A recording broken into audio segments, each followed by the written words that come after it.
Hi, my name is Thais Gibson, and I'm the creator of the Personal Development School. This is your daily breakthrough video. And in this video, I want to talk to you about 8 key signs that you lack setting good boundaries. So this is a question that comes up a lot. And I find that a lot of people, when they first have the boundary conversation, especially attachment styles who are anxiously attached or fearful avoidant, often don't even realize sometimes how difficult and challenged their relationship has become to boundaries because they've become used to being this way for so long.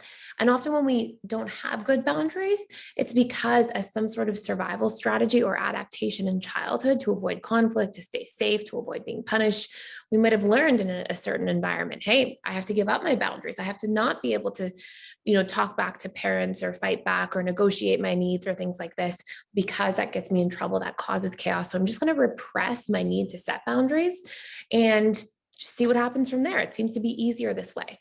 And while in our childhood, if we have like a very authoritarian parent, for example, or very strict parents, it may feel like it gives us a sense of relief to just kind of relinquish our boundaries and not bother trying to negotiate for our needs, because maybe we don't really have a lot of negotiating power in our household growing up.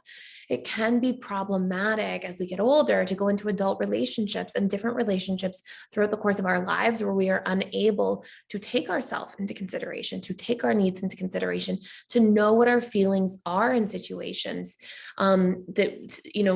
about a certain circumstance or environment, or like, hey, I felt like I needed to say no here and I didn't realize till 15 minutes later. So I'm going to go through 8 major signs. I'm actually going to add a bonus sign at the end.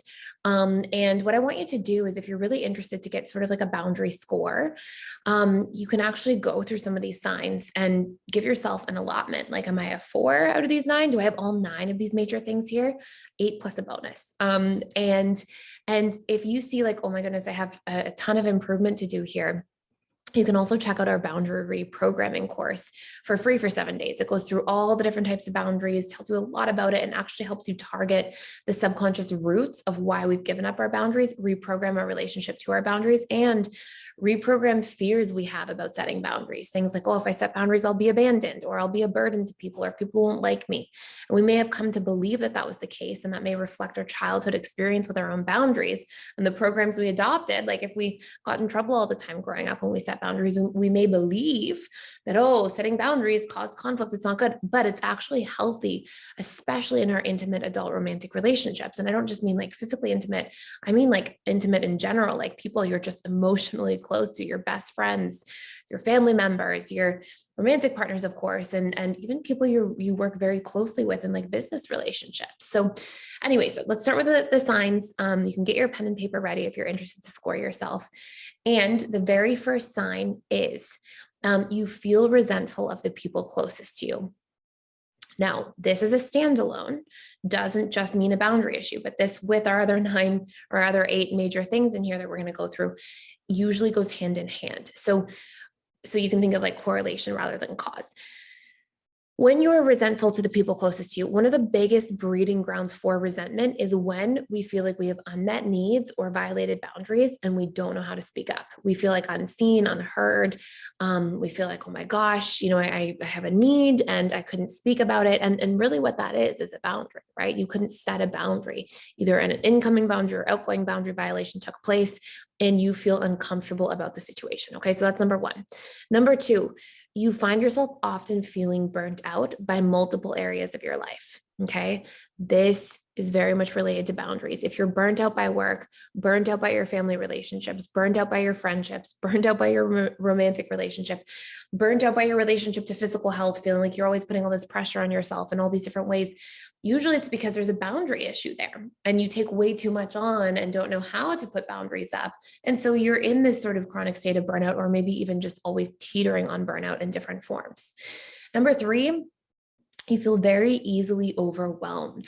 Okay. So I don't mean like, I mean the emotion of overwhelm is like an emotional pattern that's very pervasive throughout your life. So if you're always feeling like a behind, under stress, feeling like, oh my gosh, there's so much on my plate, I'm never going to catch up. Again, we're looking at boundary issues here, right? We're looking at, why is that such a chronic emotional feeling for you on a daily basis?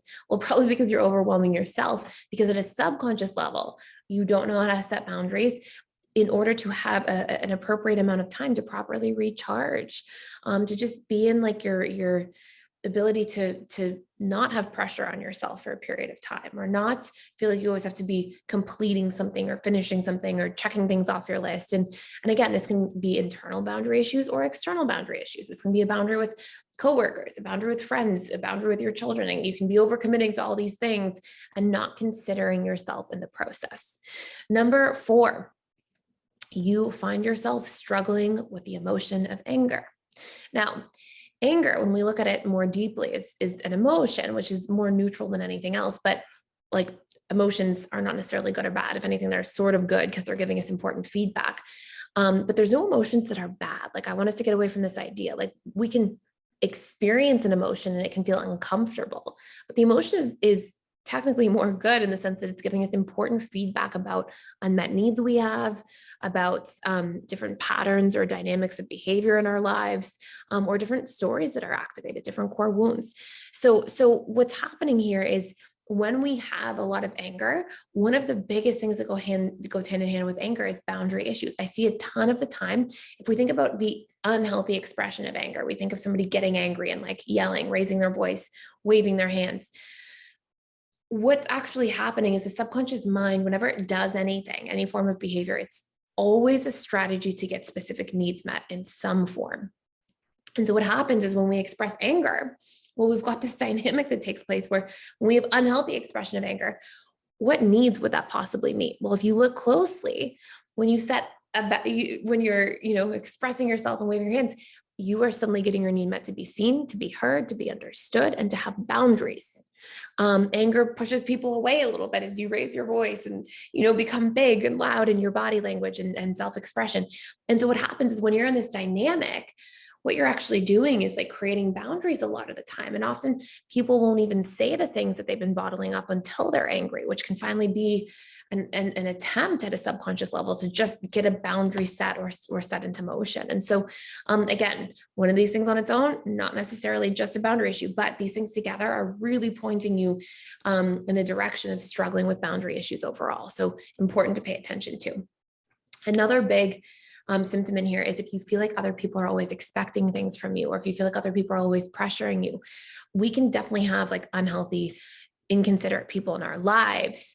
But how long those people stay in your life and to what degree usually goes hand in hand with what our boundaries are like. So for example, if you have somebody in your life who constantly puts pressure on you in the workplace and just loads things onto your plate, if that's been a pervasive issue for years and years, like, hey, you either need to speak up more, you need to consider changing jobs if you have an unhealthy boss or person around that's not respecting your boundaries, if you have been speaking up. And I know it's not always that easy, but can you set those boundaries in different forms? Can you speak up? And if there's these recurring patterns with tons of people, it's not just one person, tons of people in the workplace and at home with friends, family members, and you feel like so many people are pressuring you and are expectant of you, hey, maybe there's a boundary issue there. Maybe it's because they don't know that you're feeling overwhelmed. They don't know that you feel under pressure. They don't know, you don't feel comfortable saying your yeses and no. So you find yourself in this state of feeling like everybody just expects everything from me, when really maybe it's a subconscious expectation you're putting on yourself.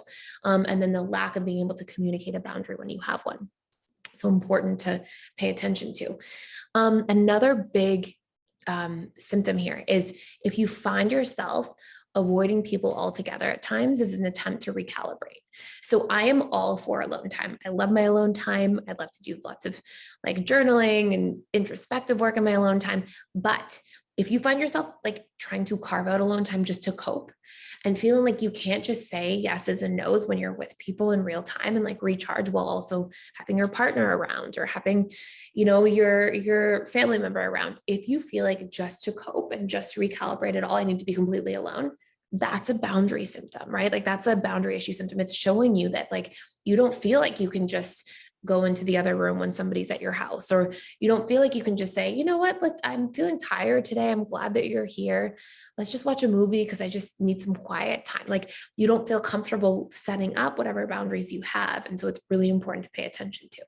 Another huge symptom, and our last three here are kind of the most important, is if you feel like you didn't even realize what your need was or how you were feeling after a conversation with somebody until you've already left the room.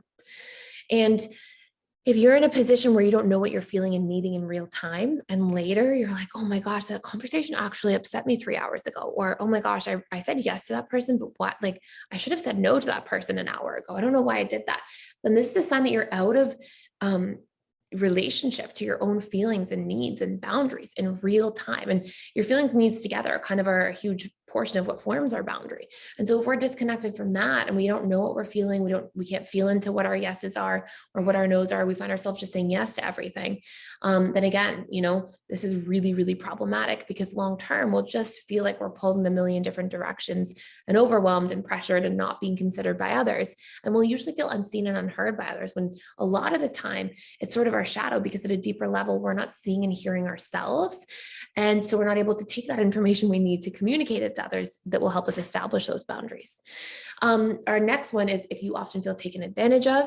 Really important to pay attention to. Again, there can just be advantageous people in your life, but if this is a common theme over a prolonged period of time, really important to look inwards as well, right? If you feel like everybody's taking advantage of you all the time, and this has been happening for years, hey, like, well, why am I still like in those relationships and participating in those relationships to such a strong degree? Is it because I don't know how to have relationships in a different way where I set boundaries and speak up? And last but not least, most importantly, you don't take yourself into consideration. The art of setting boundaries has so much to do with being able to get in touch with what we're feeling, what we're needing in real time, as well as to reprogram any limiting patterns we've collected or adopted over time, or even limiting beliefs about what it means to set a boundary, fearing that if we do, we're bad, or, people won't like us, or we should, feel guilty, or all these different things that we can sort of pick up along the way because of different childhood imprints, adult life imprints, and exposure to different circumstances and environments that program the subconscious mind over time. So anyways, really important stuff to pay attention to. Check in with yourself, see if you have a bunch of these. If you want to do a deeper dive, you can check out the boundaries course for free for 7 days. And I hope you enjoy, and thank you for being here. Please like, share, and subscribe, and I will see you in the next video.